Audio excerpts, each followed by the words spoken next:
এবার এসআইআর এ অভিযোগ জমা এবং নিষ্পত্তির সময় বাড়ালো কমিশন। 19 জানুয়ারি পর্যন্ত তা বাড়লো সময়সীমা। গতকাল পর্যন্ত অভিযোগ জমা এবং নিষ্পত্তির সময় ছিল, আরো 4 দিন সময় বাড়ানো হলো।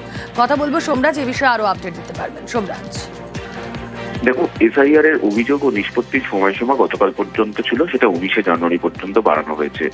কারণ হিসাবে জাতীয় নির্বাচন কমিশনের তরফে জানানো হয়েছে, যেহেতু 5টি রাজ্যের তরফে অনুরোধ এসেছিল কমিশনের কাছে যে অভিযোগ ও নিষ্পত্তির সময়সীমা বাড়ানোর জন্য।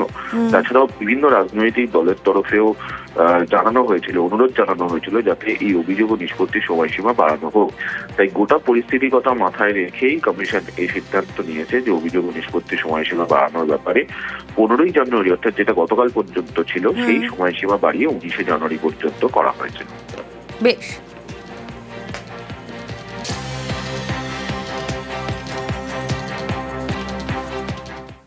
এসআইআর শুনানিতে হয়রানির অভিযোগে বিক্ষোভ। উত্তর দিনাজপুরের চাকুলিয়ায় ধুন্ধুমার, বিডিও অফিসে আগুন ভাঙচুর, আর এই ঘটনায় গ্রেফতার 10।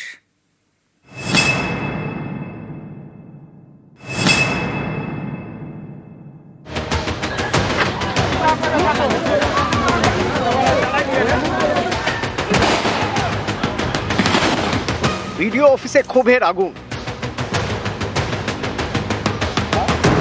বিডিও অফিসের ভিতরে একের পর এক ঘরে ঢুকে নথিতে আগুন।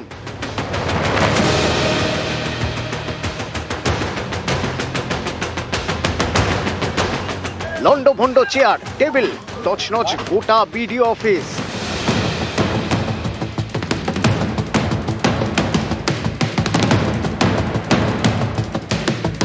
অফিসের বাইরে পড়ে আধপোড়া জিনিসপত্র।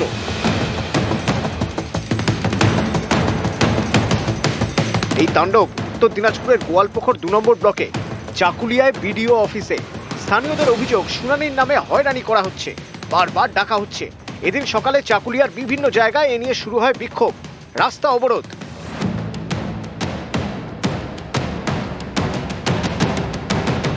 আমরাকে বললো যে এটা কাগজ জমা করতে 2002 এর কাগজ জমা করতে হবে।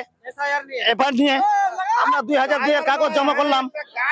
এখন বলতেছে কি যে আমাদের আরো অন্য অন্য কাগজ নিয়ে আমাদেরকে হয়রান করতে বলে, হ্যারেন করতে হবে। কিসের হ্যারেনটা কিসের? এই ক্ষোভ পৌঁছয় বিডিও অফিসে, সেখানে আগুন ধরিয়ে দেওয়া হয়।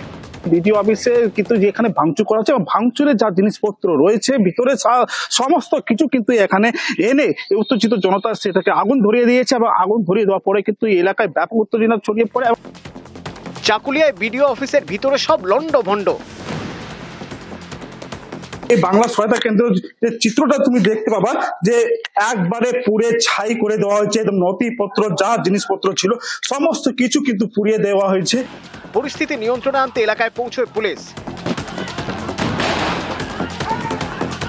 এই ঘটনায় দোষীদের চিহ্নিত করে এফআইআর করার জন্য জেলা প্রশাসনকে নির্দেশ দেয় নির্বাচন কমিশন। সেই মতো এফআইআর করেছেন গোয়ালপুকুর 2 নম্বর ব্লকের বিডিও।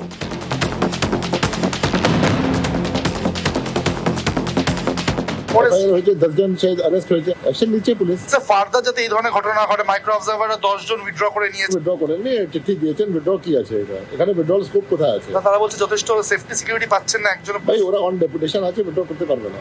সিএস সঙ্গে কথা হয়েছে, ডিজিপি সঙ্গে কথা হয়েছে, সিকিউরিটি অ্যারেঞ্জমেন্ট করছেন। এটা টুকটাক এক জায়গায় অ্যারেঞ্জমেন্ট, 5000 ক্যাম্প চলছে।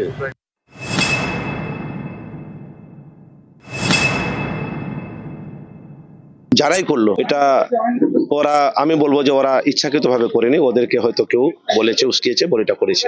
কিন্তু আজকে যেটা একটা বিক্ষুব্ধ একটা ঘটনা ঘটলো, এটা বাজে ঘটনা। আমি বলবো আন্দোলন হবে গণতান্ত্রিক পদ্ধতিতে, আন্দোলনটা হবে। কথা রটে গেছে যে যাদের নাম ভোটার তালিকাতে থাকবে না, যে পরিযায়ী শ্রমিকরা বাইরে আছেন, তাদের নাম ভোটার তালিকা থেকে বাইরে করে দেওয়া যাবে। এবং তার আতঙ্কে যারা পরিযায়ী শ্রমিকরা বাইরে আছেন, প্রায় 40,000 লোক বাইরে আছে। তো এই 40,000-এর পরিবার এখানে আছে, তার জন্য মানুষ আরো আতঙ্কে ভুগছে। প্রশাসন তাদেরকে সঠিকভাবে কোনো সমাধান দিতে পারছে না। বুধবার মুর্শিদাবাদের ফারাক্কায় বিডিও অফিসে তুল কালাম।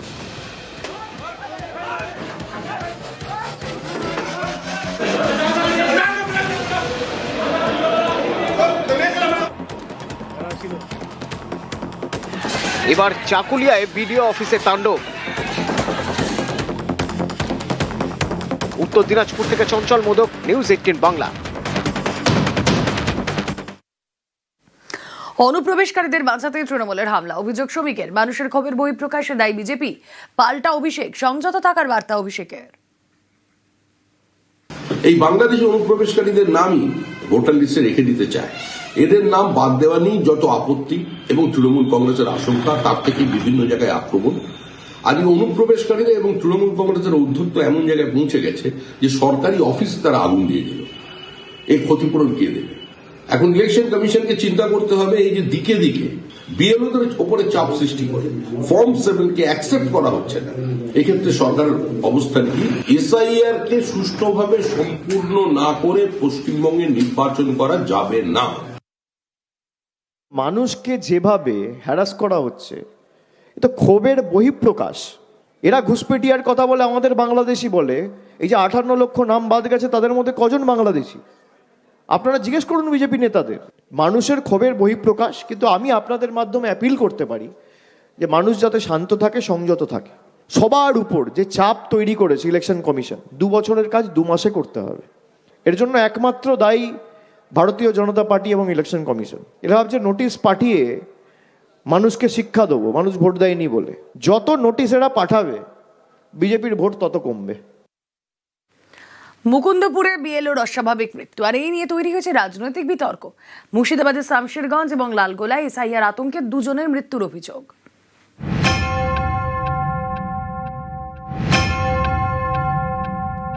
পেশারও নিতে পারিনি আমি, ওদের কি জানে এসডিও নেই, আরো সবাইকে বলেছি। হ্যাঁ, ওরা পেশা নিতে পারিনি, ওরা কাজের চাপ, অনেকদিন বলছি কাজের চাপ নিয়ে, কিছুতেই শুনলো না। আমার ছেলেটা দেখুন। অশোক দাস মুকুন্দপুরের বাসিন্দা, দক্ষিণ 24 পরগনার জয়নগরের স্কুল শিক্ষক। চিৎকালিকাপুরের 110 নম্বর বুথের বিএলওর দায়িত্বে ছিলেন। বৃহস্পতিবার সকালে ঘর থেকে তাঁর ঝুলন্ত দেহ উদ্ধার হয়। পেশারও নিতে পারিনি আমি, ওদের কি জানে এসডিও নেই, আরো সবাইকে বলেছি। হ্যাঁ, ওরা পেশা নিতে পারিনি, ওরা কাজের চাপ, অনেকদিন বলছি কাজের চাপ নিয়ে, কিছুতেই শুনলো না। আমার ছেলেটা দেখুন। অভিযোগ জানিয়েছেন স্বয়ং বিএলও স্ত্রী। স্থানীয় পৌরমাতা অনন্যা ব্যানার্জি এবং রাজু বিশ্বাস কিভাবে তাদের থ্রেট দিত, কিভাবে ছেলে বউকে মারার কথা হুমকি দিয়েছিল, যাতে অনুপ্রবেশকারীদের বেআইনি নাম, আনঅথরাইজ নাম, অবৈধ নাম যাতে না কাটতে পারা যায়, তার জন্য প্রতিনিয়ত হুমকি দেওয়া হতো। সেই হুমকি সহ্য করতে না পেরে ফাইনালি আত্মহত্যা করলেন। এটা আত্মহত্যা নয়, এটা হত্যা। এসআইআর এ বলি তো প্রথম অশোক দাস হলেন না, এর আগেও তো আপনারা দেখেছেন পশ্চিমবঙ্গ জুড়ে কতজন মানুষ এরকম বলি হয়েছে। আমার এলাকায় 57টা পার্ট, অর্থাৎ 57 জন বিএলও আছে। তাহলে তাদের সাথে কথা বলতে হবে যে তারা কোনো রকমভাবে কোনো চাপ পেয়েছেন কিনা, চাপ দেওয়া হয়েছে কিনা। এটা চক্রান্ত ছাড়া, ষড়যন্ত্র ছাড়া আর অন্য কিছু নয়। কারণ এই ঘটনাটা এইভাবে যদি একটু অন্য দিক অভিমুখ ঘুরিয়ে দেওয়া যায়, তাহলে সেটা ভালো খাবে। এই শব্দটা দায়িত্ব নিয়ে বললাম, এটার বাস্তবের কোনো বৈধতা নেই। মুর্শিদাবাদের শামশেরগঞ্জ, এখানকার বাসিন্দা বছর 60-এর পুটু শেখ। বৃহস্পতিবার তার হার্ট অ্যাটাক হয়, বাড়িতেই মারা যান। পরিবারের দাবি, বুধবার তিনি এসআইআর শুনানিতে যান, তারপর থেকে চিন্তায় ছিলেন। তার জেরেই মৃত্যু। চাপে মারা গেল, আমরা জমা দিতেছিলাম, হিয়ারিং করতেছিলেন, শুনলাম যে শ্বশুর মারা গেছে। টেনশনে ছিল? হ্যাঁ, এসআইআর চাপে। মুর্শিদাবাদেরই লালগোলা, এখানে বুধবার রাতে মৃত্যু হয় বছর 40-এর সাবেরা বিবির। পরিবারের দাবি, শুনানি থেকে ফেরার পরই বুকের ব্যথা শুরু হয়, তারপর রাতে মৃত্যু। কে গেছিল বিডিও অফিস, এ কি হবে আমার, এরকম একটা আতঙ্ক ছিল, ভয় ছিল। নিউজ 18 বাংলা। এসআইআর হিয়ারিং এ হয়রানির প্রতিবাদ, জয়নগরে আগুন জ্বালিয়ে রাস্তা অবরোধ, একসঙ্গে প্রায় 520 জনকে হিয়ারিং এর নোটিশ। জয়নগরের জামতলা রোডে অবরোধ বিক্ষোভ, বামুনের চকে অবরোধে যানজট। যে ছবি আপনারা দেখছেন, অর্পণ রয়েছেন সঙ্গে। অর্পণ, কি অবস্থা এখন? দেখো, গ্রামের মানুষজন তারা অবরোধ তুলে নিয়েছেন, কারণ বকুলতলা থানার পুলিশ ঘটনাস্থলে গিয়ে তাদেরকে বোঝান যে সমস্ত বিষয়ে কথা সঙ্গে যিনি বিএলআরও রয়েছেন তার সঙ্গে কথা। এবং বামুনের চকে গ্রামবাসীদের যেটা অভিযোগ করা হচ্ছে যে সেখানে প্রায় হাজার একটি বুথে ভোটার রয়েছে, তার মধ্যে প্রায় 520 জনকে নোটিশ দেওয়া হয়েছে ডিফল্টার হিসেবে। তাদের বক্তব্য, তারা দীর্ঘদিন ধরে সেখানে বসবাস করছেন, সমস্ত নথি রয়েছে, তারপরে তারা ডিফল্টার হলো কিভাবে?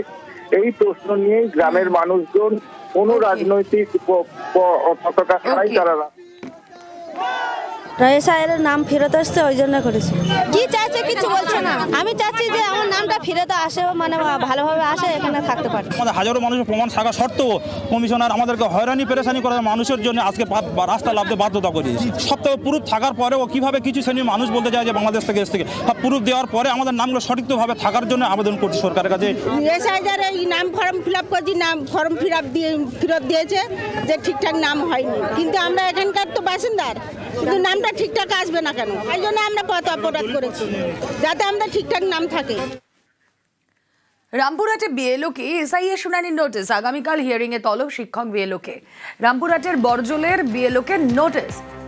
কথা বলবো, অক্ষয় রয়েছেন সঙ্গে। অক্ষয়, দেখো তোমাকে জায়গা কি, বীরভূমের রামপুরহাট 1 নম্বর ব্লকের বনহাট গ্রাম পঞ্চায়েতের বরজল গ্রামে 182 নম্বর বুথে বিএলও ছিলেন নিরঞ্জন মণ্ডল। তাকে তার নামের বানান ভুল থাকার কারণে হিয়ারিং এর নোটিশ পাঠানো হয়েছে এবং কালকে তাকে ব্লক অফিসে যেতে হবে এবং তিনি রামপুরহাটের বেলপাহাড়ি প্রাথমিক স্কুলে শিক্ষকতা করেন এবং খোদ বিএলওকেই নোটিশ দেওয়ানো হলো।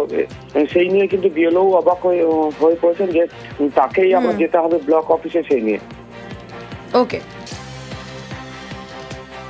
ফর্ম ডিস্ট্রিবিউশন করার সময় আমরা যারা বিএলও ছিলাম, বিশেষ করে আমার ক্ষেত্রে ফোন করে সমস্ত রিকোয়ার্ড ডকুমেন্টস ইনফরমেশন আমাদের চাওয়া হয়েছিল, আমরা সেগুলো যথারীতি প্রোভাইড করেছিলাম। পরেও যখন ফর্ম আমরা ডিজিটালাইজড করি তখনও আমরা সমস্ত ইনফরমেশন প্রোভাইড করেছিলাম। তারপরেও হিয়ারিং এর নোটিশ আমার নামে চলে আসাটা একটু খারাপ লাগছে।